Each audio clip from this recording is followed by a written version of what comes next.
નમો વચાન નમો લોયે સૌ સાહનમ મંગલમ ભગવાન વીરો મંગલમ ગૌતમ ગણી મંગલમ કુંદ કુંદાર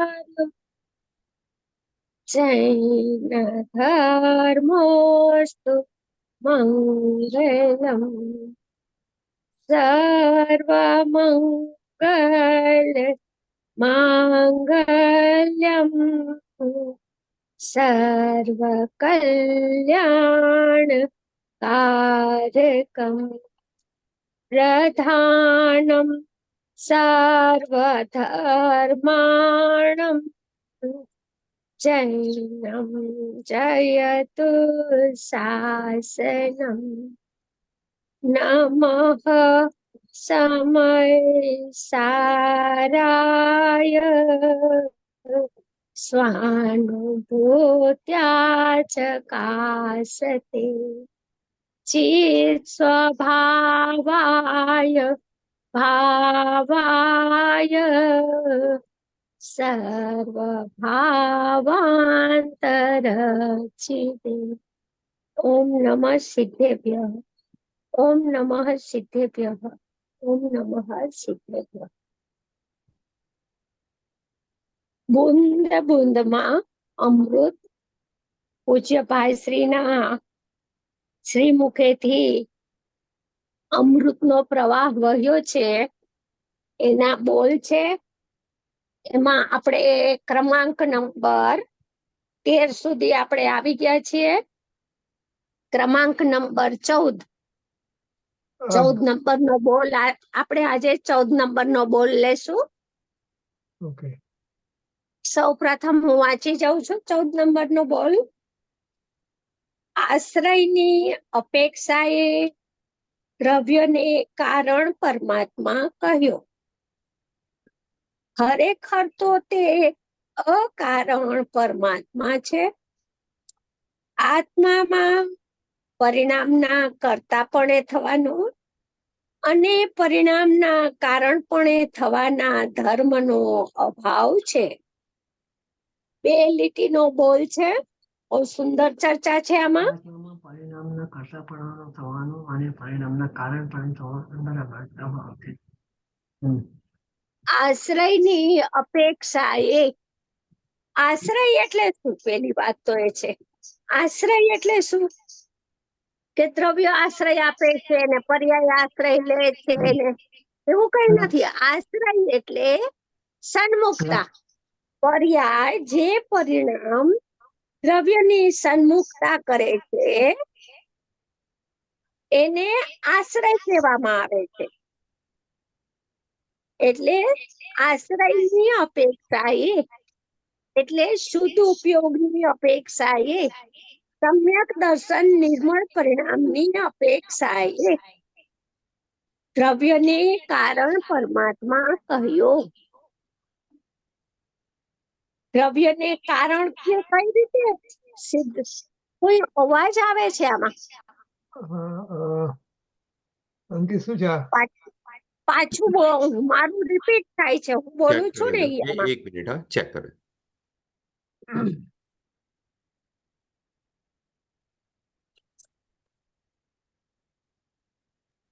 બધા મ્યુટ છે એક્સેપ્ટ રજની અંકલ તમારું, પણ આઈ ડોન્ટ સી તમારામાંથી અવાજ આવે. તો હવે ચાલુ રાખીએ, જોઈએ ફરી આવે તો ધ્યાન રાખજો. ચલો. આશ્રયની અપેક્ષાએ, કાર્યની અપેક્ષાએ, આશ્રય કહો, કાર્ય કહો, પરિણતિ કહો, પરિણમન કહો, નિર્મળ, બધું એકાર્થવાચક છે. એ અપેક્ષાએ, અપેક્ષા સમજવી પડશે. એની વિવેકસાથી દ્રવ્યને કારણ પરમાત્મા કહ્યો. ભગવાન આત્માને કારણ કીધું. જેમ કે ત્રિભુવનભાઈએ પ્રશ્ન કર્યો હતો કે આત્માને કારણ પરમાત્મા કહો છો તો કાર્ય કેમ નથી આવતું?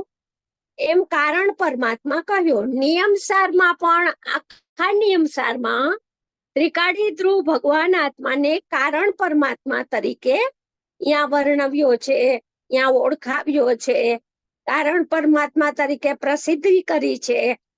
તો અહીંયા કે છે ખરેખર તો વાસ્તવમાં જોવામાં આવે તો તે અકારણ પરમાત્મા છે.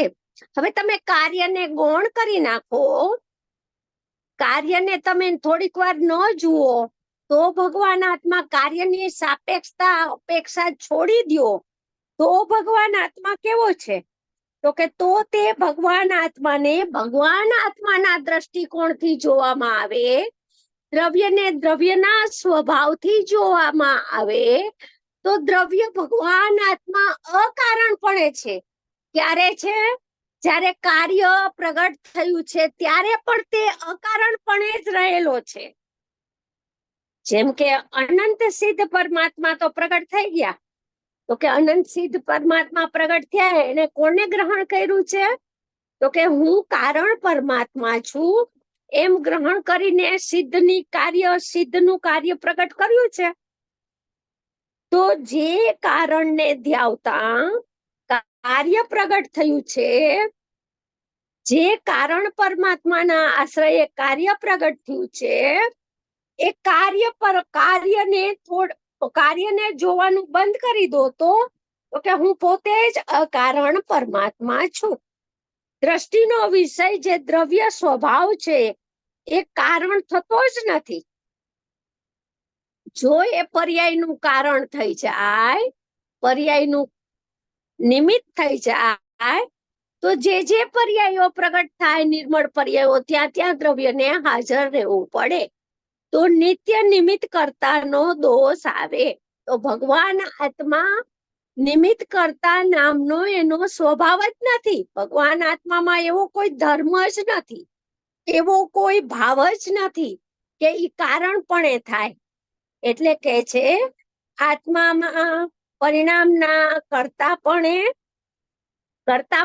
થાય તો તન્મય થવું પડે પરિણામની સાથે, તો પરિણામને કરી શકે. તો તન્મય તો તદ્રૂપો ન ભવતી, તન્મય તો થતો નથી ભગવાન આત્મા.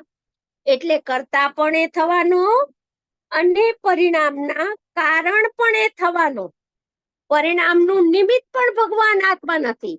ઉપાદાનપણે તો પરિણામને કરતો જ નથી, કેમ કે અકર્તા સ્વાભાવિક નાયક છે.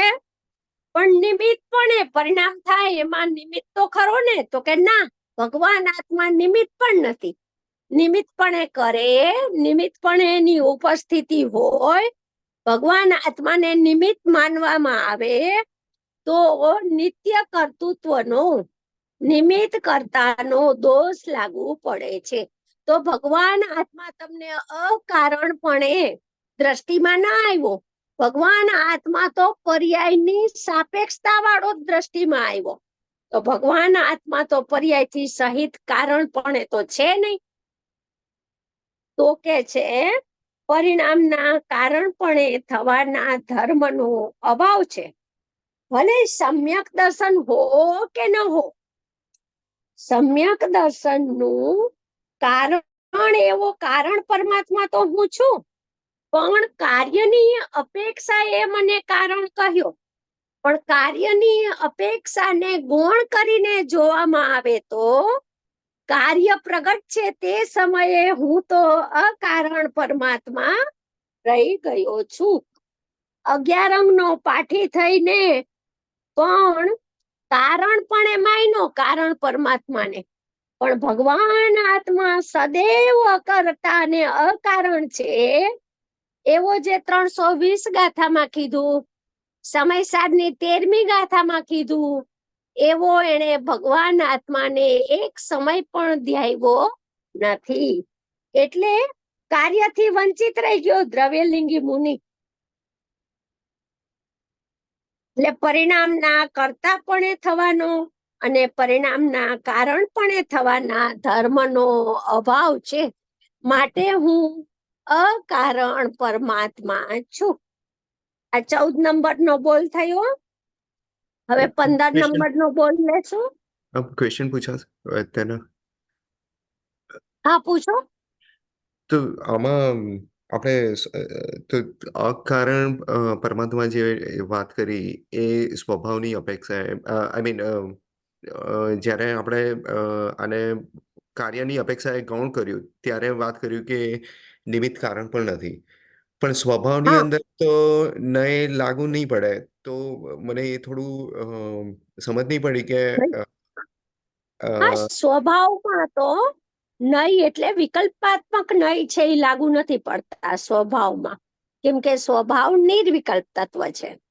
પરંતુ એ સ્વભાવને સમજવા માટે, એ સ્વભાવને પ્રતિપાદિત કરવા માટે, કેમ કે સ્વભાવ તો અનિર્વચનીય છે, બરાબર. એ તો ભાષામાં આવી શકે એવો નથી. હવે બીજાને સમજાવવો હોય એને જ, ભગવાન આત્માને, તો તમે શબ્દો દ્વારા કહેશો તો કોઈને કોઈ નય દ્વારા જ પ્રતિપાદિત, કથન માત્ર નય છે. કથન કરવું એ જ વ્યવહાર છે, કથન કરવું એ જ નય થઈ ગઈ. તો જ્ઞાનમાં ને શ્રદ્ધામાં ભગવાન આત્માને નયાતીત લેવાનો છે, પક્ષાંતિક્રાંત સ્વરૂપ લેવાનો છે. પણ કથનમાં તો નહીં કહી શકાય ને. તો બરાબર. કથનમાં કેવા ગયા તો કોઈને કોઈ સાપેક્ષતાથી જ નિરપેક્ષ તત્વ સમજાવી શકાશે. જેમ કે ભગવાન આત્મા કેવો છે, તો કે કર્મ બંધ રહિત છે. કેમ એમ કીધું, તો કે કર્મથી બંધાયેલો છું એમ અજ્ઞાની માને છે, તો એને એમ જ કેવું પડે કે કર્મથી તું બંધાયેલો નથી, તું કર્મથી મુક્ત છો, અબંધ સ્વરૂપ છો, મુક્ત બરાબર છે. સ્વરૂપ છો. એને એમ જ કેવું પડે. એમ કારણ પરમાત્મા કીધો, નિયમ સારમાં કીધો, આચાર્ય દેવે કીધો, ગુરુદેવે કહ્યો, બધા જ્ઞાનીઓ કહી ગયા, કીધું છે એ વાત સાચી. પણ અજ્ઞાનીને કારણ પરમાત્મા કેતા કેવો દ્રષ્ટિમાં આવ્યો? અકારણપણે દ્રષ્ટિમાં આવ્યો કે કારણ પરમાત્મા શબ્દ એના કાન ઉપર આવતા એને કોઈ પર્યાયનું કારણ પણ એ દેખાણો. ભગવાન આત્મા કેવો એને નજરમાં આવ્યો, એની દ્રષ્ટિમાં કેવો દેખાણો, એની ઉપર ડિપેન્ડન્ટ છે બધું. બરાબર છે. બરાબર. એ પર્યાય કાર્ય સહિત દેખાય તો એને પર્યાયનું કારણ દેખાણું, નિમિત્તપણે દેખાણું. આત્મા તો ભગવાન આત્મા દ્રષ્ટિનો વિષય તો નિમિત્તપણે થવાનો એનો સ્વભાવ જ નથી. એવો એની દ્રષ્ટિમાં ના આવ્યો, ન આવ્યો તો કાર્યથી વંચિત રહી ગયો એ અનાદિથી. બરાબર છે. તો એ દ્રવ્યને સમજવા માટે તમે સમજાવ્યું એ મને હવે સમજ પડી. પણ જ્યારે શુદ્ધ પર્યાયનું કાર્ય થયું તો તમે જે કીધું ને કે નિમિત્ત શું કહેવાય એને નિત્ય નિમિત્તનો પણ દોષ કોણ લાગે કરો, છે. એને હા. ગૌણ કર્યું, કાર્યને ગૌણ કરીને જુએ છે તો કેવો સ્વભાવ છે ભગવાન આત્માનો? તો કે સદૈવ કારણપણે રહ્યો છે. ક્યારે? તો કે કાર્ય પ્રગટ્યું છે ને ત્યારે એનો કારણપણે નથી થયો, એના ઉપર ઉપચાર આવ્યો. કાર્ય પ્રગટ્યું છે બરાબર. ત્યારે કારણ કોણ હતું? તો કે કારણ કર્મનું હતું. મુક્ત દશા પ્રગટ થઈ, નિર્મળ દશા પ્રગટ થઈ, શુદ્ધ ઉપયોગ પ્રગટ થયો. એનું કારણ કોણ હતું? તો કે એનું કારણ ભગવાન આત્મા હતો. એને કારણ કેમ કીધો? તો કે પર્યાયનું લક્ષ ત્યાં હતું, પર્યાયની ઉન્મુખતા ત્યાં હતી ભગવાન આત્મા ઉપર, પર્યાયની સન્મુખતા ત્યાં હતી ભગવાન આત્મા ઉપર. હું ભગવાન જ્ઞાયક છું એવું અહમ ત્યાં વર્તતું હતું. તો એ બધા ભાવોને જોઈ અને પર્યાયની અપેક્ષાએ, કાર્યની અપેક્ષાએ, આશ્રયની અપેક્ષાએ એને કારણ પરમાત્મા કીધો. હવે આશ્રયની વિવિક્ષા ગૌણ કરો, કાર્યની વિવિક્ષા ગૌણ કરો, તો અત્યારે ભગવાન આત્મા કેવો છે? તો કે અકારણપણે સદૈવ રહેલો છે. બરાબર છે. પણ એક અપેક્ષાથી તો નિત્ય નિમિત્ત બનશે જ ને કે જ્યારે આપણે કાર્યની અપેક્ષાએ જોઈશું તો જ્ઞાન સદૈવ જાઓ તો બધા સંબંધ ઉભા થાય. એમાં તો હા. નિમિત્તનું જ્ઞાન કરાવે, સંયોગનું જ્ઞાન કરાવે. પણ બરાબર. અહીંયા તો દ્રવ્ય દ્રષ્ટિની માસ્ટરીથી વાત થાય છે. બરાબર જ્યારે છે. બરાબર. દ્રવ્ય દ્રષ્ટિની તીક્ષ્ણ હોય, તીવ્રતા વર્તતી હોય, ત્યારે કોઈ પણ પ્રકારનો પર્યાય સાથેનો સંબંધ ઉભો ના રાખે આચાર્ય દેવ, બરાબર. જ્ઞાનીઓ, કેમ કે એવો સ્વભાવ નથી. બરાબર છે. ઓકે. ઓકે. સમજ પડી. Thank you. બરાબર, તો ચાલો હવે 15 નંબરનો બોલ. બીજા સોમનાથ, કોઈને પૂછવું છે આમાં? હા સોમનાથભાઈ, બે નાના સવાલ છે. આ તદ્રુપો ન ભવતી એ ક્યાંનું સેન્ટેન્સ છે? એ 320 ગાથા, અચ્છા, ગાદા તરફ. સમય સાર 320 ગાથા. ઓકે. તદ્રૂપો ન ભવતી, તે રૂપે આત્મા થતો નથી. કોના રૂપે?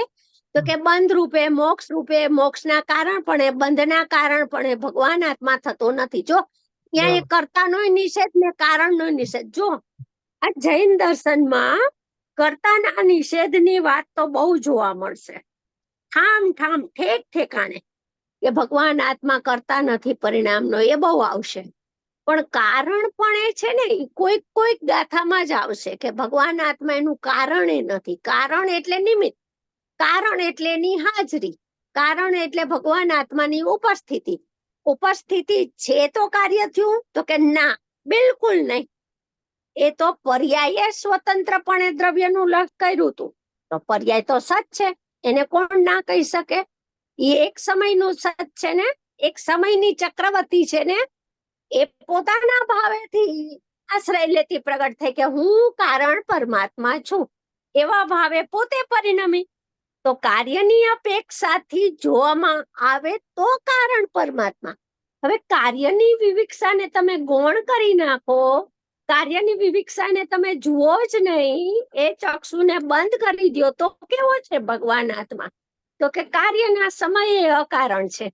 કોઈ પણ પરિણામનું નિમિત્ત કારણ થાય એવો ભગવાન આત્મામાં કોઈ ગુણે નથી ને કોઈ સ્વભાવે નથી એનો. બરાબર. ઓકે. એટલે આપણે જે સમજવા માટે કે ભગવાન આત્મા કારણ પરમાત્મા છે અને નથી, કાર્યની અપેક્ષા હા છે અને કાર્યની અપેક્ષા હા ગૌણ કરીએ તો નથી. હા હા, બસ બરાબર, એકદમ. Okay, alright. તો હવે ચલો આપણે આગળ જઈએ. ચાલો. હા, 15 નંબરનો બોલ છે, અભેદ તે નિશ્ચય, અભેદનો ભેદ તે વ્યવહાર. અભેદ તે નિશ્ચય, અભેદનો ભેદ તે વ્યવહાર. બસ, નિષેધ કરવા માટે પણ પર્યાયમાં જવું નહીં. આત્મા સાથે પર્યાયને કોઈ પણ પ્રકારે, એટલે કે નિશ્ચયે કે વ્યવહારે તાદાત્મ સંબંધ નથી. જો સંયોગ સંબંધ હોય પણ તાદાત્મ સંબંધ નથી. હવે શું કે છે? અભેદનો અભેદ સો નિશ્ચય. અભેદ સો નિશ્ચય, અભેદને અભેદ રૂપે બતાવે એ અભેદ તે નિશ્ચય. એ કેવો છે? અભેદ છે, અનુપચાર છે, એમાં કોઈ ઉપચાર નથી. અભેદ તે નિશ્ચય અને અભેદનો ભેદ, અભેદનો ભેદ, પરિણામનો ભેદ નહીં, અભેદનો ભેદ. અભેદ છે, એમાં ભેદ કરો તો શું થયું? તો કે એમાં ગુણ ભેદ ઉત્પન્ન થયો.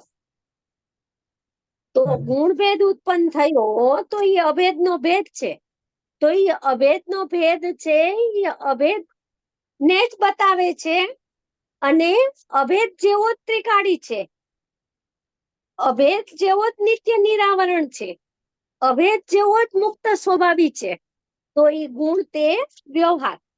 એટલે કે છે કે અભેદ સો નિશ્ચય, ભેદ સો વ્યવહાર. જેટલા જેટલા ભેદ છે તે વ્યવહાર અને અભેદ છે તે નિશ્ચય. એવું એક કથન છે શાસ્ત્રમાં. અભેદ સો નિશ્ચય, ભેદ સો વ્યવહાર. તો અહીંયા એ જ છે કે અભેદ તે નિશ્ચય, અનંત ગુણનો એક ચૈતન્ય રસ પિંડલો એ નિશ્ચય, અને એમાં ને એમાં ભેદ કર્યા જ્ઞાન, દર્શન, ચારિત્ર, સુખ, વીર્યના, તો ઈ વ્યવહાર. ઈ અભેદનો ભેદ. બસ ત્યાં બસ કરીને સ્ટોપ, ફૂલ સ્ટોપ કરી દીધું. બસ આનાથી આગળ જવું નહીં. નિષેધ કરવા માટે કે પર્યાય મારા નથી ને હું અપ્રમત પ્રમત નથી ને હું કેવડી પરમાત્મા નથી ને હું સિદ્ધની પર્યાય હું નથી ને હું મુનિ દશા વાળો નથી ને બસ આમાં પર્યાયમાં જવું નહીં. કેમ નહીં જવું પર્યાયમાં? નિષેધ માટે પણ તમારે પર્યાયને યાદ ન કરવી. તમે તો આટલામાં ઉભા રહ્યો, ગુણ ગુણીનો ભેદ કરીને સમજાવ્યું, પણ એ વ્યવહાર અનુસરવા યોગ્ય નથી. એ વ્યવહારને લાયક જીવ છે એ ઓળંગી જાય છે, લાયક જીવ એને અનુસરતો નથી. કેમ કે નિશ્ચય વ્યવહાર છે એના વિના તો સમજાવી જ નહીં શકાય. નિશ્ચય વ્યવહાર બે તો આવશે જ સમજાવવામાં. બે નયના કથન દ્વારા જ જીનવાણીનું પ્રતિપાદન થઈ શકશે. એટલે કે છે કે ભેદ સુધી જ આવ્યું. એનો વિસ્તાર કેટલે સુધી વિસ્તરો? અભેદનો વિસ્તાર તો કે ભેદ સુધી. એનાથી આગળ એનો વિસ્તાર જ નથી. પર્યાય છે એ કોઈ પણ પ્રકારે નિશ્ચય કે વ્યવહારે એની સાથે કાંઈ સંબંધ નથી. કેમ સંબંધ નથી? તો કે દ્રવ્યને ને પર્યાયને કર્તા કર્મ સંબંધ નથી, વ્યાપ્ય વ્યાપક સંબંધ નથી. કેમ? તો કે એને પ્રદેશ ભેદ છે. દ્રવ્ય અસંખ્ય પ્રદેશમાં છે ને પર્યાય ઉર્ધ્વ પ્રચય રૂપ થતો ભાવ છે, એટલે એના પ્રદેશ પૃથક છે અને ભગવાન આત્માના અસંખ્ય પ્રદેશ છે એ પૃથક છે તો એ માયલા જ અસંખ્ય પ્રદેશ જે દ્રવ્યના છે અહીંયા જ પર્યાય છે. પણ ઉર્ધ્વતા રૂપ થઈ, ઉર્ધ્વપણે એનું પરિણમન થયું, એટલા ઉર્ધ્વ પ્રચયના પ્રદેશો ભિન્ન ગણી અને એના પર્યાયના પ્રદેશો ભિન્ન છે. માટે એને નિશ્ચય કે વ્યવહારે, નિશ્ચય નહીં ને વ્યવહારે નહીં, કોઈ પણ પ્રકારે તાદાત્મ સંબંધ નથી. જો પર્યાય સાથે સંયોગ સંબંધ કહેવાય કે પર્યાય ઉત્પાદ વ્યય થાય છે, પર્યાય છે એ દ્રવ્યની સાથે એક ક્ષેત્રાવગાહી સંબંધ છે, એ બધું કહેવાય. પણ તાદાત્મ સંબંધ એટલે અનિત્ય સંબંધ છે દ્રવ્ય પર્યાય વચ્ચે. દ્રવ્ય નિત્ય, પર્યાય અનિત્ય. અનિત્ય સંયોગ સંબંધ કહો, અનિત્ય સંબંધ, અનિત્ય એક સમયવર્તી તાદાત્મ, અનિત્ય તાદાત્મ સંબંધ કહો. પણ નિત્ય તાદાત્મ પણ તો ગુણ અને ગુણી વચ્ચે જ છે. નિત્ય તાદાત્મ સંબંધ દ્રવ્ય પર્યાય વચ્ચે નથી. એટલે એનો અહીંયા નિષેધ કરે છે કે નિશ્ચય કે વ્યવહારે. જેમ કે એક સેન્ટેન્સ આવે છે ને પંચાધ્યાયમાં આવે છે, દ્રવ્ય તે નિશ્ચય, પર્યાય તે વ્યવહાર. પંચાધ્યાયનો પોકાર છે. આખા પંચાધ્યાયમાંથી આ સિદ્ધાંત ઉઠાવ્યો કે દ્રવ્ય તે નિશ્ચય, પર્યાય માત્ર વ્યવહાર. એટલે પર્યાય માત્ર વ્યવહાર છે અને દ્રવ્ય પોતે સ્વાભાવિક હોવાથી, અનાદિ અનંત હોવાથી નિશ્ચય છે. તો હવે પર્યાય સાથે એને કોઈ પણ પ્રકારે કર્તા કર્મ સંબંધ, પર્યાય કર્મ નથી બનતી. અનંત ગુણો છે અંદરમાં ને અંદરમાં, એ આત્માની સાથે કર્તા કર્મ સંબંધ ધરાવે છે. આત્માની સાથે અંદરમાં ને અંદરમાં નિમિત્ત ઉપાદાનનો સંબંધ છે. અંદરમાં ને અંદરમાં જ્ઞાતા જ્ઞેયનો સંબંધ છે. અંદરમાં ને અંદરમાં નિશ્ચય વ્યવહારનો સંબંધ છે. પર્યાય સાથે કોઈ પણ પ્રકારે આચાર્ય ભગવાને કમર કસી છે, પર્યાય સાથે નાસ્તિ સર્વોપી સંબંધ. કોઈ પણ પ્રકારે અમને સંબંધ પોસાતો નથી. એવી તો દ્રષ્ટિની ખુમારી વર્તે છે. એટલી તો દ્રવ્ય દ્રષ્ટિની તીખાશ વર્તે છે આચાર્ય દેવને કે પર્યાય સાથે કોઈ પણ પ્રકારનો સંબંધ એને દેખાતો નથી. એટલે કે છે નિશ્ચય કે વ્યવહારે અમને કોઈ પણ પ્રકારે સંબંધ, તાદાત્મ સંબંધ નથી. હવે આમાં જો ભેદ થી કહો તો ગુણ સત્તા છે. એક વસ્તુ ગુણ ભેદ આમાં આપણે લીધા ને, તો ગુણ ભેદ છે તે વ્યવહાર. જો તમે ગુણ ગુણીનો ભેદ કરો, ગુણ ભેદ કરો તો એ વ્યવહાર નો વિષય છે. અને ગુણ ને તમે દ્રવ્યથી અભિન્ન જુઓ, સર્વથા અભિન્ન જુઓ, સર્વથા તાદાત્મ ભાવે જુઓ, એક ગુણીપણે જુઓ, એક સત્તા પણ જુઓ, એક પદાર્થ પણ જુઓ, એક વસ્તુ ભાવે જુઓ, તો એ ગુણ છે એ ગુણી પણ છે. એક એક ગુણ છે એની સત્તા ન્યારી ન્યારી નથી, એ બધા એક ગુણી ભાવે અખંડ ભાવે રહેલા છે. તો એ દ્રવ્યાર્થિક નો વિષય છે. અભેદપણે જુઓ ગુણને તો દ્રવ્યાર્થિક નો વિષય. એ જ ગુણને તમે ભેદપણે જુઓ તો પર્યાર્થિક નો વિષય. બરાબર. ભેદપણે જોવું તો એટલો વ્યવહાર કીધો, તો વ્યવહાર એટલો છે કે ગુણ ગુણીનો ભેદ ભેદ કલ્પના 252 કળશમાં કીધું. ભેદ કલ્પના, અજ્ઞાનની ભેદ કલ્પના ઉઠાવે છે, કલ્પના કરે છે. તો કલ્પના કરી એને 252 કળશમાં પર ભાવમાં નાખ્યા. કળશ ટીકા 252 કળશમાં સ્વ ક્ષેત્ર, સ્વદ્રવ્ય, સ્વકાલ, સ્વભાવ એની વ્યાખ્યા કરતા પરભાવ કીધું. ગુણ ભેદ પણ પરભાવ છે, સ્વભાવ નથી. એટલે કે છે ત્રિકાળીની સાથે ત્રિકાળીનો તાદાત્મ્ય સંબંધ હોય, ત્રિકાળીની સાથે ક્ષણિકનો સંયોગ સંબંધ હોય, પણ તાદાત્મ્ય સંબંધ નથી. કેમ કે બંનેની સત્તા ભિન્ન ભિન્ન છે, બંનેનું ક્ષેત્ર ભિન્ન છે, બંને વચ્ચે પ્રદેશ ભેદતા છે, અને બંનેના ભાવ ન્યારા નારા છે. ભગવાન આત્મા પરમ પારિણામિક ભાવે છે અને પરિણામ ઓદયિક, ઉપશમ, ક્ષયોક્ષમ, ક્ષયિક ભાવે છે. તો ભાવે ભિન્નતા છે, ક્ષેત્રે ભિન્નતા છે. ભગવાન આત્મા ત્રિકાળી છે, પરિણામ સમયવર્તી છે, એટલે કાળથી પણ ભિન્નતા છે અને દ્રવ્યથી પણ ભિન્નતા છે. બંનેની સત્તા ભિન્ન ભિન્ન છે. એટલે આ રીતે ચારે પ્રકારે કોઈ પણ પ્રકારે એની સાથે સંબંધ નથી. બધા હારે આચાર્ય ભગવાને કમર કસી લીધી, કોઈ સંબંધ ઉભો જ નથી રહેવા દેવો એને. એકલો ભગવાન આત્માની નજર કરાવી છે, એની સ્થિરતા કરાવવાનો એક જ પ્રયોજન છે. ચાલો આ બોલ પણ પૂરો થયો આપણો. શોભનાબેન, અને આમાં કઈ શોભનાબેન, તમે હમણાં કહ્યું એ અંદરમાં અંદર જે સંબંધની વાત કરીને ત્યાં તમે બોલ્યા કે કર્તા કર્મ સંબંધ, એટલે એ ગુણ ગુણ ગુણ ગુણીનો ઈ જે તમે વાત કરીને, રાઈટ, તમે ઈ અપેક્ષા, તો પછી ન્યા શું કામ એને કર્તા કર્મની સંબંધની વાત આવે છે? ગુણ ગુણીમાં વળી ભગવાન આત્મા ક્યાં ગુણ કરવા જવાનો છે?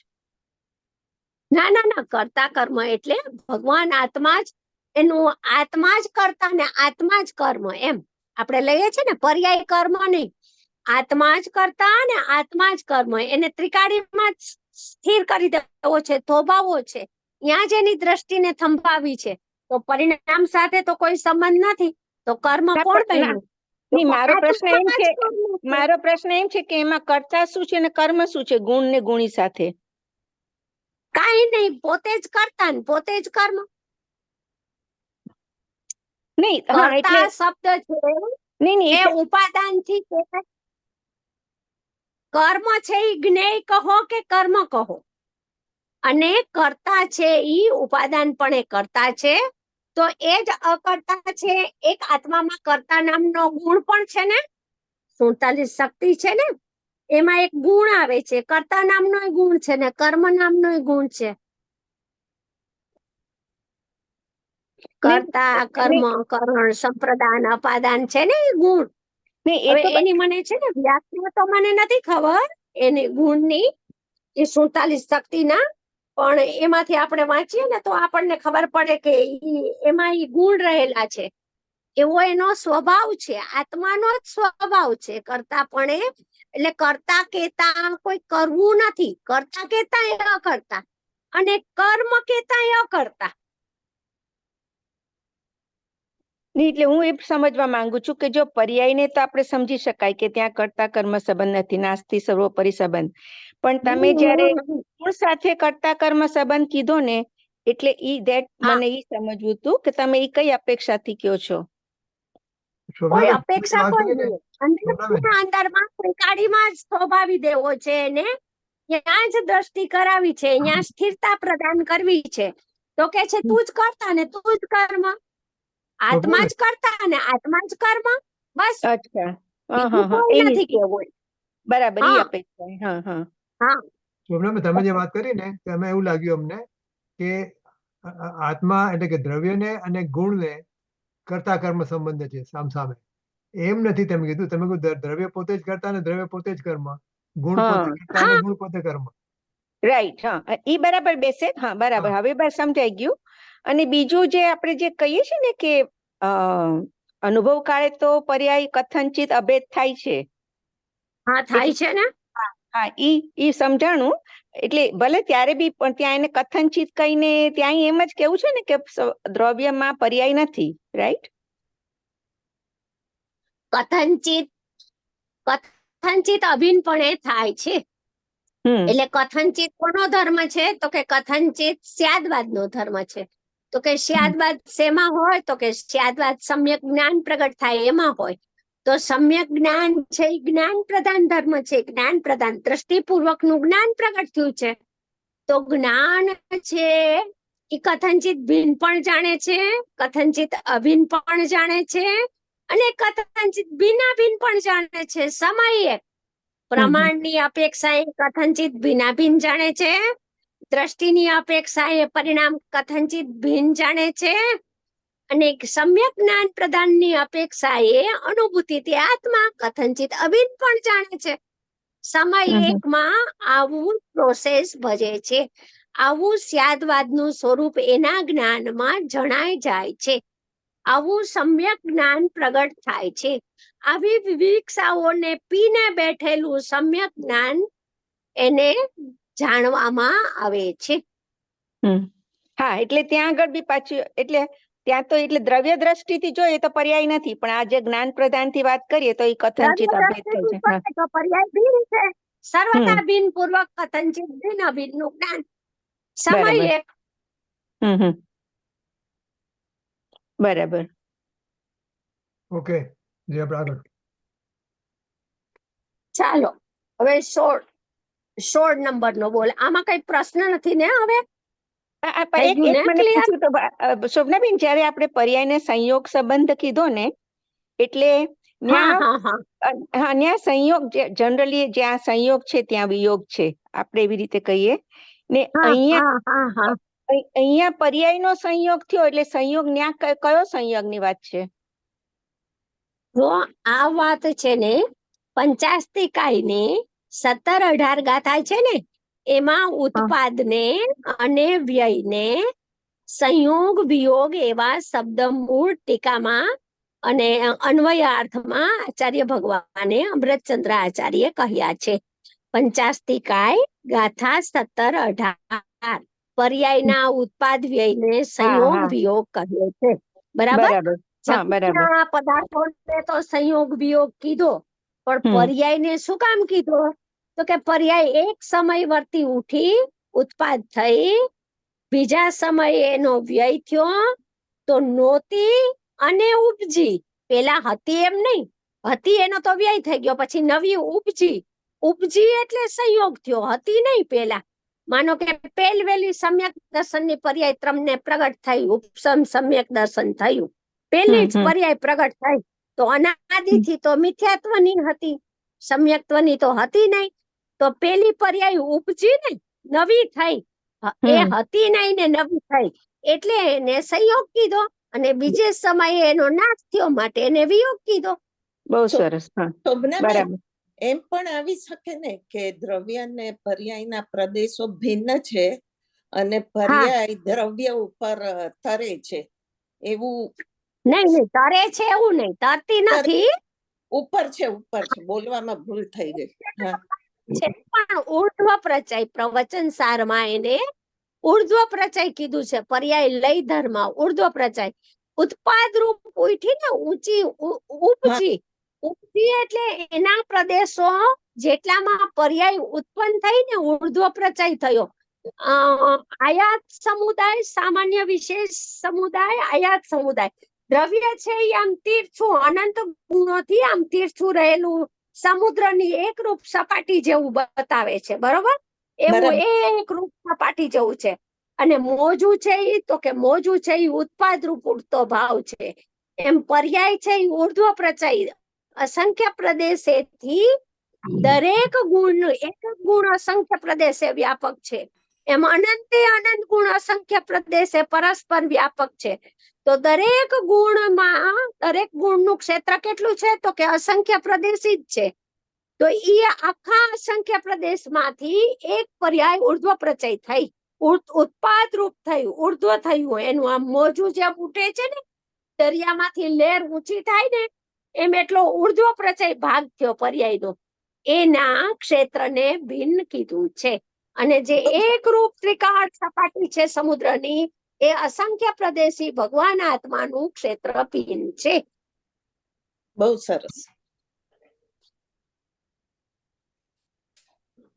ઓકે, તમે આ બધા હું જે ન્યાય કહું છું ને, એ પૂજ્ય ગુરુદેવ શ્રીના પ્રવચનમાં બધા ન્યાયો આવે. વારંવાર ગુરુદેવ શ્રી આ સૂક્ષ્મ ન્યાયોને વારંવાર ખોલીને સમજાવે. એટલે આપણે એને પ્રવચનો સાંભળીએ ને, એમના બધા સળંગો આદ્યોપાંત સ્વાધ્યાય કરીએ ને એક એક ગ્રંથનો, તો એમાં બધા ન્યાય આવી જાય. આજે મેં તમને પેલા કીધું તું, દ્રવ્ય તે, નિશ્ચય, પર્યાય તે, વ્યવહાર, ઈ પણ ગુરુદેવ કહેશે. ને પંચાધ્યાય આમ કહે છે એમ પણ કહેશે.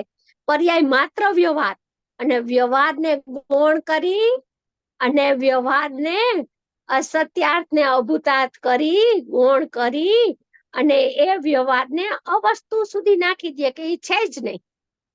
હું ભગવાન આત્મા જ છું. દ્રષ્ટિને જ્યાં થંભાવી છે એને દ્રષ્ટિમાં તો ઈ જ દેખાય છે. દ્રષ્ટિ સ્વીકારતી જ નથી બીજા ભાવને. તો દ્રષ્ટિનો નેચર સમજવો પડશે ને આપણે. દ્રષ્ટિનો સ્વભાવ પણ સમજવો પડશે આપણે, કે દ્રષ્ટિ કેવા સ્વભાવથી ભરેલી છે. તો કે એ તો ભગવાન આત્માને જ માને, એના જ ગુણગાન ગાય, એની જ મહિમા કરે, એનો જ સ્વર બોલ્યા કરે. બસ એ બીજા કોઈને ગણકારે નહીં, બીજા કોઈની વાતે ન કરે, બીજા કોઈનું સામું જુએ નહીં, બીજું કોઈ છે કે નથી એને પડીએ નથી. જ્ઞાન અપેક્ષા બધી વિવિધતાઓ આવે. એને બીજા શબ્દમાં એમ કે છે સમ્યક એકાંત ની દ્રષ્ટિથી આત્માને જોવાની વાત છે. હા, દ્રષ્ટિ છે સમ્યક એકાંત રૂપ જ છે. એમાં અનેકાંત સમાતો જ નથી. બરાબર. અનેકાંત તો જ્ઞાનનો સ્વભાવ છે. જ્ઞાનમાં અનેકાંત સમાય છે. દ્રષ્ટિપૂર્વક જ્ઞાનમાં બધું 14 અંગ 12 અંગ સમાઈ ગયા. દ્રષ્ટિમાં તો ભગવાન આત્મા અને જ્ઞાનમાં બધી વિવિક્ષાઓ સમાઈ ગઈ. સમય એક છે. આ રહસ્યવાળી વાત છે. આપણો આ બુંદ બુંદ અમૃતમાં પેલો બોલ આવ્યો હતો. આપણો પેલો બોલ ધ્યેયપૂર્વક ને નહોતું કીધું અમૃતચંદ્ર આચાર્ય, આ કોઈ ચમત્કારિક નામ છે ને રહસ્યમય છે ને આમાં 12 અંગ સમાઈ ગયા. બરાબર. ઈ આ ધ્યેયપૂર્વક ને કયો કે સમ્યક એકાંત પૂર્વક અનેકાંત કયો કે રહિત પૂર્વક સહિત કયો કે દ્રવ્ય પૂર્વક વ્યવહારનું દ્રષ્ટિપૂર્વક જ્ઞાનની સંધિ કયો, એ બધું એકાદ છે. એક સમયમાં આવું ભજે છે અને એક સમયમાં આવું રહસ્યમય આવો સ્યાદવાદ પ્રગટ થાય છે સમ્યક જ્ઞાનમાં. દ્રષ્ટિ કે છે કે હું એકાંકી જ છું, હું એકને જ સ્વીકારીશ, તો કે કબૂલ છે. જ્ઞાન કે હું તો બધાને કબૂલું, જેટલા ધર્મો હોય, જેટલી નિર્મળ પર્યાયો પ્રગટી હોય, જેટલા ગુણો હોય, હું તો બધાને જાણું ને બધા, તો કે કબૂલ છે. તું તારો નેચર પ્રમાણે તું પરિણમીશ. દ્રષ્ટિ કે હું મારા નેચર પ્રમાણે પરિણમીશ. ઈ બેયને બિલકુલ સાથે રહેવામાં વાંધો નથી. તો આપણે શું કામ ઝઘડો ઉત્પન્ન કરીએ? વિકલ્પમાં કોલાહલ શું કામ ઉભા કરીએ? જેમ દ્રષ્ટિનો વિષય છે એમ દ્રષ્ટિને સમજીએ, જેમ જ્ઞાનનો વિષય છે એમ જ્ઞાનને સમજીએ, તો બેયનું સમાધાન રૂપનું, બેયનું સમતા રૂપનું પરિણમન આપણને ગમી જાય કે ઓહો આવો નેચર બેયનો છે. બરાબર. ઓકે, ચાલો હવે આગળ જઈએ. હા, દુઃખમાં મારાપણું છોડવું હોય તો, જો જેને છોડવું હોય ને દ્રવ્ય દ્રષ્ટિ કરવી હોય એના માટેની વાત છે. ગુરુદેવ કહે ને કે ખાલી આવીને સાંભળવા આવ્યો છે ને આમ આકાનેથી કાઢીને આકાને કાઢી નાખવું છે ને ખાલી સાંભળવા ખાતર સાંભળે છે ને એવા જીવો માટેની આ વાત નથી. અહીંયા એમ જ વાત કરે છે કે દુઃખમાં અનંતકાળથી તું દુઃખી તો થયો છો, હવે એનું તો વેદન છે. હવે એ દુઃખમાં મારાપણું છોડવું હોય તો બીજી શરત લગાવે છે, એક સિદ્ધાંત કહે છે, તો તેનો બીજો કોઈ સ્વામી ગોતી કાઢો. તારી માન્યતા છે ને કે દુઃખ આત્મા દુઃખી થઈ ગયો, આત્મા છે તો દુઃખ થાય છે, આત્મા ન હોય તો શું પૂતગલમાં દુઃખ થાય, શું ભીતમાં દીવારમાં દુઃખ થાય, શું આ શરીરમાં દુઃખ થાય? તારા પ્રશ્ન અનેક ઉઠે છે ને, તો તે આત્માને જ દુઃખનો સ્વામી માની લીધો છે.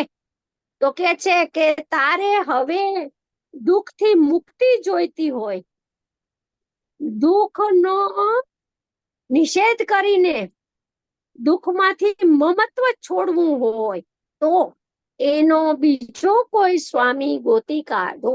તે અનંત કાળથી તો દુઃખ મારામાં થાય છે ને હું દુઃખી એવું માન્યું છે, તો એ માન્યતામાં તું સુખી તો થયો નહીં ને સમ્યક દર્શન તો થયું નહીં, તો તું ક્યાંક ભૂલાવામાં પડ્યો છો, મોટી ભૂલમાં ઉભો છો, બહુ મોટી ભ્રમણામાં ઉભો છે. અને એને એમ થાય છે કે હું તો બરાબર જીનવાણીના કથનને માનું છું, બરાબર આચાર્ય ભગવાન કહે છે, ગુરુદેવ કહે છે એમ જ સમજુ છું. તો અહીંયા કહે છે કે તારી માન્યતા વિપરીત છે. આ બધા માન્યતાના દોષ છોડાવે છે. સૌથી પહેલા જૈન દર્શનમાં અભિપ્રાય પલટે છે. જ્યાં સુધી અભિપ્રાય ન પલટે ત્યાં સુધી ગુરુદેવ કે છે ને કે ચોકડા એકડો હોય અને એની આગળ મીંડા આગળ એકડો ના મૂકે તો મીંડાની કાંઈ કિંમત નથી, પણ મીંડાની પેલા એક લગાવે ને પછી મીંડું કરે તો 10, પછી 2 મીંડા કરે તો 100 એની કિંમત છે. એમ જૈન દર્શનમાં સૌ પ્રથમ મિથ્યાત્વનો દોષ જાય છે, અભિપ્રાય પલટે છે. અનંત કાળથી અભિપ્રાય નથી પલટો. જ્ઞાનનો તો પાઠી બહુ થઈ ગયો. તમે આપણે બધા 11 અંગના પાઠી પૂર્વે થઈ ગયા છીએ. જો કેવડી ભગવાન અહીંયા વિચારતા હોય ને તો આપણે પૂછી લઈએ કે સાહેબ પ્રભુ અમે પૂર્વે 11 અંગના ક્યારેય પાઠી થઈએ છીએ? તો ભગવાનની વાણીમાં જવાબ આવે કે તારે 11 અંગનો પાઠીને તે દ્રવ્યલિંગ અને તું 9મી ગ્રેવે કે એટલી વાર ગયો છો ને કે જે અમે કહી નથી શકતા, કથનમાં ન આવે એટલી વાર તું 11 અંગનો પાઠી થયો છો. જ્ઞાનનો ક્ષયોક્ષમ તો બહુ ભેગો કરી લીધો, પણ દાડિયા હું પડ્યા? ક્ષયોક્ષમ માત્રથી જો આત્મદર્શન થઈ જતું હોત તો 11 અંગના પાઠીને માં થઈ ગયું હોત ને, તો અહીંયા હોત જ નહીં આપણે કોઈ. અંદર મૂકી દો દૂધ બેન, અહીંયા મૂકી દો. દૂધ આવી ગયું છે જોઈ લો. તો આપણે 11 અંગના પાઠી થયા છીએ. હા મૂકી દો. એટલે આપણે કંઈક હવે એ લાઈન છોડવી પડશે. અનંત કાળથી જે લાઈને ચાલ્યા ને એ લાઈન છોડવી પડશે ને કોઈક અગમ્ય લાઈન રહી ગઈ છે, કોઈક જ્ઞાનીઓને ગમ્ય જ છે, જે અનંત કાળથી બહાર તો આવી છે પણ આપણું ધ્યાન નથી ખેંચાણું. અને જે માંડ ગુરુદેવ જેવા મહાન જ્ઞાની, મહાગુરુ, મહનીય ગુરુ આપણને મળ્યા અને આપણને મિથ્યાત્વનો ભયંકર દોષ બતાવ્યો અને એ દોષ ઉપર આપણી દ્રષ્ટિ કરાવી કે આ દોષ છે એને કારણે તું અનંત ભવચક્રમાં અનંત જન્મ મરણના સોથા નીકળી ગયા, તારા ભવમાં ભમી રહ્યો છો. એટલે કે છે અહીંયા કે છે દુઃખમાં મારાપણું છોડવું હોય તો શરત તો આ છે, તારે સુખી થવું હોય ઈમાનદારથી બોલજે કે ખરેખર મને સત્યનો હું શોધક થયો છું, ખરેખર મને સત્યની તલપ લાગી છે, ખરેખર મને સત્ય સુખ જોઈએ છે. અંતરના ઊંડાણમાંથી, પેટની આંતરડીમાંથી એવો અવાજ આવે છે કે હવે હું આ દુઃખથી થાકી ગયો છું, હવે આ ભાવ ભ્રમણથી હું ત્રાસી ગયો છું, એવો અંદરમાંથી નિર્ભયપણે બુલંદ અવાજ આવે છે, તોની વાત છે. દુઃખમાં મારાપણું છોડવું હોય તો બીજો કોઈ સ્વામી ગોતી કાઢો. તો કોક સ્વામી તો છે, પણ મને ગમ્યું નથી, મને ખ્યાલમાં નથી. મને જ મારા દુઃખનો માલિક માની લીધો છે. મારા ભગવાન આત્માને, પવિત્ર નિર્દોષ પરમાત્માને મલિનતાનું, દુઃખનું, અપવિત્રતાનું માલિક માન્યો છે. ભગવાન આત્મા નિર્દોષ, પરમ પવિત્ર, અને એને જ મેં એનો સ્વામી માની લીધો છે.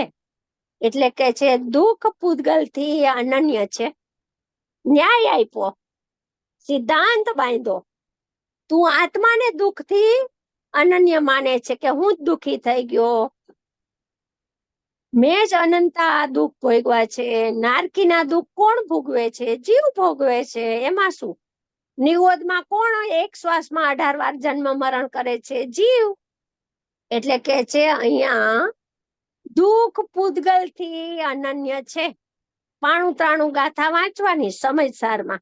પૂજ્ય ભાઈશ્રીના પ્રવચનો છે જ્ઞાનનું જ્ઞાનત્વ, અને 92 ગાથામાં આચાર્ય ભગવાન કહે છે સ્પષ્ટ, રાગી તો પૂતગલ છે. આ વાત બેસવી જોશે. રાગી જીવ છે એ તો બહુ માયનું. રાગી જીવ છે એવો વ્યવહાર તો બહુ છાતીએ ચાપીને રાખ્યો, બહુ સાચો લાગ્યો, બહુ સારો લાગ્યો. પણ રાગી પૂતગલ છે એ સર્વજ્ઞ ભગવાનને કીધેલી વાત લક્ષમાં ના આવી. એ વાત સર્વજ્ઞ ભગવાને જ કીધી છે, પણ ત્યાં સુધી આપણું ધ્યાન ના પહોંચ્યું, આપણું જ્ઞાન ત્યાં સુધી ના પહોંચ્યું. એમ કે છે આ અધ્યાત્મની પરાકાષ્ઠા છે. આગમ તો કહેશે કે જીવ દુખી, જીવ એકેન્દ્રિય, જીવે અનંત જન્મ મરણના દુઃખ ભોગવા. આગમની વાત સાચી છે, આગમને માથે રાખવાના છે. હવે આગમ સમજ્યા પછી અધ્યાત્મ કઈક જુદું કે છે. એ દુઃખના ટાઈમે નરકના ને નિગોદના દુઃખ ભોગવે છે નારકી જીવ. 7મી નરકના દુઃખ ભોગવે છે ત્યારે એનો ભગવાન આત્મા સુખ સ્વભાવી છે. ત્યારે એનો ભગવાન આત્મા જરા પણ દુઃખને સ્પર્શતો નથી. એનામાં જરા પણ દુઃખનો પ્રવેશ થયો નથી. સુખનો ભંડાર, સુખનું નિધાન, સુખાનંદ, બેનશ્રી કહે છે સુખાનંદ છે, સુખનો આનંદનો કંદ છે. એવો ભગવાન આત્મા એવો ને એવો અડોલ રહી ગયો છે. વિજ્ઞાન ઘન એમાં કોઈ પ્રવેશી ના શક્યું. બિલકુલ દુઃખનો પ્રવેશ ના થયો. અશક્ય છે દુઃખનું પ્રવેશવું. દુઃખ પર્યાયમાં છે ત્યારે, તો કે હા ત્યારે ભગવાન આત્મા પરમ પવિત્ર નિર્દોષ સુખનો સાગર એવો ને એવો રહી ગયો છે. એટલે કે છે કે દુઃખ છે એ કોના લક્ષે થયું? તો કે આત્માના લક્ષે તો થાય જ નહીં. આત્મા અને એના લક્ષે દુઃખ થાય એવું તો હોય જ નહીં. તો પછી સુખ ક્યાંથી થાય? આત્માના લક્ષે દુઃખ થાય તો? એટલે એ તો અશક્ય છે. તો કે તો કોના લક્ષે દુઃખ થયું? તો કે કર્મના ઉદયમાં તારી પરિણતિ જોડાણી અને તું એક સમય પૂરતો દુઃખી થયો. તો જેના લક્ષે દુઃખ થયું છે, દુઃખ એનાથી અનન્ય છે ને ભગવાન આત્માથી નિરપેક્ષપણે અન્યપણે રહેલું છે, સર્વથા ભિન્નપણે રહેલું છે. આવો વસ્તુનો સ્વભાવ સદૈવ રહી ગયો છે. તો શોભનાબેન, અહીંયા દુઃખ કોને કહે છે? સંયોગ અપેક્ષાએ થતું દુઃખ? ના, દુઃખ એટલે કર્તા બુદ્ધિ છે ને, અને ભોગતા બુદ્ધિ પડી છે ને. બુદ્ધિ પરિણામમાં આકુળતાને સમયે સમયે વેદે છે ને. અનાકુળ ભાવને તો એક સમયે વેદતો નથી. આકુળતા કર્મ ચેતના અને કર્મ ફળ ચેતના. કર્મ ચેતના કરવું અને કર્મ ફળ ચેતના ભોગવવું, એ બંનેમાં જે આકુળતા છે, હરખ ને દુઃખ, હરખ ને શોક ને ભોગવે છે ને, એનું નામ દુઃખ. આકુળતાનું વેદવું એનું નામ દુઃખ. સંયોગનું દુઃખ નહીં. સંયોગનું દુઃખ છે એ તો સંયોગમાં છે.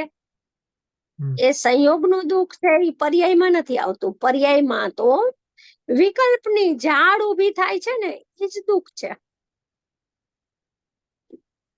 પર લક્ષના પરિણામ પ્રગટ થાય છે ને એ જ દુઃખ છે. કર્મના ઉદયમાં લક્ષ જાય છે ને એ જ દુઃખ છે. બીજું કયું દુઃખ છે? સ્વભાવને છોડી દીધો ને એ જ દુઃખ છે અનંતુ. જેમાં સુખનું વેદન નથી એ બધું દુઃખ જ છે. આત્મિક સુખનું વેદન નથી એ બધું દુઃખ જ છે. હા બસ બરાબર. એટલે સોભનાબેન એક પ્રશ્ન છે, એટલે જ્યારે પર્યાયમાં દુઃખ છે તે સમય નિશ્ચયથી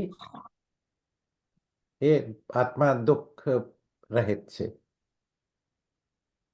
હા, જે સમયે પર્યાયમાં એટલે નિગોદમાં તો ભાવ પૌરા કીધા છે ને, ભયંકર પ્રચુર ભાવ પૌરા કીધા છે એને. એટલે પ્રચુર મિથ્યાત્વ છે. તો મિથ્યાત્વ છે એ પોતે તો અનંત દુઃખ છે. તો એ અનંતા દુઃખ ને વેદે છે ને ભોગવે છે ત્યારે ભગવાન આત્મા સુખમય એનાથી ભિન્ન રહી ગયો છે. સર્વથા ભિન્ન, ન્યારો ને ન્યારો. બરાબર. એટલે આત્માના બે સ્વભાવ, એક દ્રવ્ય સ્વભાવ, એક પર્યાય સ્વભાવ. તો પરાશ્રિત પરિણામમાં દુઃખ છે ત્યારે ભગવાન આત્મા સુખમય છે, સુખ સ્વભાવી છે, સુખનો સાગર છે, સમતાનો સમુદ્ર છે. ત્યારે તો સમતાના સમુદ્રમાં એક દુઃખનો કણિયો નથી આવ્યો, અને સમતાના સમુદ્રમાંથી એક સુખનો કણિયો અનંતકાળથી પર્યાયમાં નથી આવ્યો. બે સ્વભાવ અસ્ખલિત જેમ છે તેમ છે. હવે એ પર્યાય દુઃખી થઈ છે એ હકીકત છે, એ કોઈ કલ્પના નથી, હકીકત છે. સમયવર્તી પર્યાયમાં દુઃખ છે, નથી એમ નહીં, છે. પણ એ દુઃખના નાશનો ઉપાય શું? અહીંયા તો આપણે ઉપાયની ચર્ચા કરીએ છીએ. ઉપાય દુઃખનો નાશ કરવો હોય તો શું? દુઃખ છે એ તો બધા આપણે માનીએ છીએ, એ તો આપણે સ્વીકાર કર્યો છે કે દુઃખ તો છે. પણ દુઃખ છે એક સમયવર્તી પરિણામમાં, અને આપણે માની લીધો આખો વસ્તુ સ્વભાવ દુઃખમય. એ માન્યતા વિપરીત થઈ ગઈ. તો માન્યતામાં સુધાર કરવાનો છે. હવે એક અંશમાં દુઃખ છે ને આપણે માની લીધી આખી વસ્તુ દુઃખમય. એક પર્યાયમાં દુઃખ છે ને માની લીધો આખો દ્રવ્ય સ્વભાવને દુઃખમય, અથવા દ્રવ્ય સ્વભાવને દુઃખનું કારણ, અથવા દ્રવ્ય સ્વભાવને દુઃખનો કર્તા માની લીધો. તો એ વિપરીત માન્યતા થઈ ગઈ. તો માન્યતામાં સુધાર કરવો પડે ને. બરાબર. કઈ ફરશે નહીં, ફરશે માત્ર માન્યતા જ. મિથ્યા દર્શનમાં કઈ ફરતું નથી. વસ્તુ સ્વરૂપ તો જેમ છે એમ રહે છે, અને સમ્યક દર્શન થતા વસ્તુ સ્વરૂપ તો જેમ છે એમ રહે છે. ફર્યું ક્યાં? તો કે માન્યતા. પેલા અવળી હતી ઉલટી માન્યતા વસ્તુ સ્વરૂપ થી, હવે વસ્તુ સ્વરૂપ થી સવડી થઈ ગઈ માન્યતા. માન્યતા જેવું છે એવું સ્વીકારી લીધું, માની લીધું. એટલે શોભનાબેન એમ પણ થાય ને કે પોતાને ભૂલી ગયો. પોતે સ્વભાવ તો સ્વભાવમાં એક પણ એવો ગુણ નથી કે જે સુખમય હતો. સ્વભાવ તો આનંદમય હતો, સુખની મૂર્તિ હતી, લબાલબ સુખથી ભરેલો સુખનો સમુદ્ર હતો. પણ આવડા મોટા સુખ સમુદ્રમાં જોયું નહીં, એની સામે જોયું નહીં. ઈ હું છું સુખ સમુદ્ર એવું સ્વીકાર્યું નહીં. અને એક સમયની પર્યાયમાં દુઃખને તો વેધું, દુઃખને તો કર્યું અને દુઃખને વેધું. કર્મ ચેતના ને કર્મ ફળ ચેતના એ બે તો રહ્યા. પણ દુઃખનું કારણ કોણ માન્યું? દુઃખનું કારણ કાં તો કર્મને માન્યા, તો એ વિપરીતતા. કર્મે દુઃખ નથી કરાવ્યું, કર્મ અપરાધ નથી કરાવતું. કર્મ એક હાજરી તરીકે છે. દુઃખ પોતે ઊભું કર્યું છે, વિપરીતતા પોતે ઊભી કરી છે. કર્મ કાંઈ નથી કરાવતું, એમ ભગવાન આત્મા કાંઈ નથી કરાવતું. બે વસ્તુ ન્યારી ન્યારી પૃથક પૃથક પડી છે. એટલે દુઃખ પોતે ઊભું કર્યું છે. સ્વભાવ વિભાવનું ભેદ જ્ઞાન હા, સ્વભાવમાં રાગ નહીં. પ્રકટ થવા Yeah. એમ નહીં, જ્ઞાને પ્રગટ થાય છે ને રાગે પ્રગટ થાય છે ને ભગવાન આત્મા છે. બરાબર છે. તો જ્ઞાને હું રાગ છું એમ સ્વીકાર્યું નહીં ને રાગ મારામાં થયો એવી કેમ ભ્રાંતિ કરી લીધી? રાગ આત્માના પ્રદેશમાં આવ્યો જ નથી અત્યાર સુધીમાં કોઈને. તો આત્મા રાગી થઈ જાય, જ્ઞાનમય રહે જ નહીં. એ તો નવી માન્યતા ભ્રમ ઉભો કર્યો. તો હવે માન્યતા સુધારવાની છે.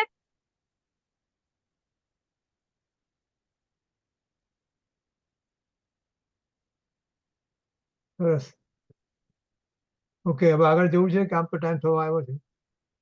અમારે આજે છે ને વહેલું જવાનું છે. કૃપાળુ Okay. દેવનો આજે દિવસ છે ને સમાધિનો, હા હા હા. એટલે અત્યારે ભક્તિ છે પરમાગમ મંદિરમાં. એટલે બરાબર. આપણે હવે આટલા બોલ સુધી જ રાખીએ, 16 બોલ સુધી. ઓકે, 17મો બોલ આપણે નેક્સ્ટ ટાઈમ આપણે આવતા રવિવારે લેશું. બરાબર. તો હવે જીનવાણી સ્તુતિ. હાજી.